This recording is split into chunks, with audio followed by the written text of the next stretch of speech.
Saviours past time కూడా ప్రార్థన చేస్తారు. ఎందుకంటే ఆయన అరగంట ఆపేలాగా ఆవిడ దగ్గర ఉంది స్విచ్.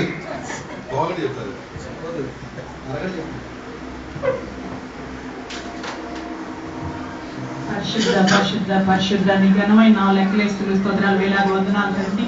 ఈ సాయంకాల సమయంలో మరొకసారి నీ ప్రియ బిడ్డల గృహంలో చేరి ప్రభా నిన్ను స్తుతించడానికి నిన్ను ఆరాధించడానికి ఇచ్చిన అవకాశానికి స్తోత్రాలు తండ్రి ప్రభా. వాక్య పరిచయంలోకి వెళ్ళినట్టుగా ప్రభా నీకు మనసు మరొకచ్చి మీరు మాట్లాడండి. అపమానం మాట్లాడితే మాకు అర్థం కాదు కానీ ఆ బిడ్డ నోట్లో నీ మాట నుంచి నీ వాక్షక్తి ఆత్మశక్తి దయచేస్తాను ప్రభా. మీరు మాట్లాడి బిడ్డలకు కావాల్సిన ఆత్మీయ ఆహారం దయచేయమని ప్రతి ఆడుచున్నాను ప్రభా. ఎందుకంటే ఇక్కడ చేరినామో నీకు తెలిసేది ప్రభా. ఇస్తయ్యా గృహ ప్రవేశ ఆరాధన ఆరాధించకపోతే ఆత్మహత్యలు జరిగించుతాను ప్రభా. ఈ గృహాన్ని నిర్మించిన వారిని గృహంలో నిర్మించిన వారు అందరూ కూడా ప్రభా నీ మెంటైన్ నిండుగా కుమ్మరించి ప్రభా నీ ఆశీర్వాదాలతో నింపుమని సమస్త మహిమాకంతా ప్రభా నీకే చెల్లిస్తూ యేసుక్రీస్తు వారి అత్యున్నత నామమున అడిగి వేడుకొనుచున్నాం తండ్రి.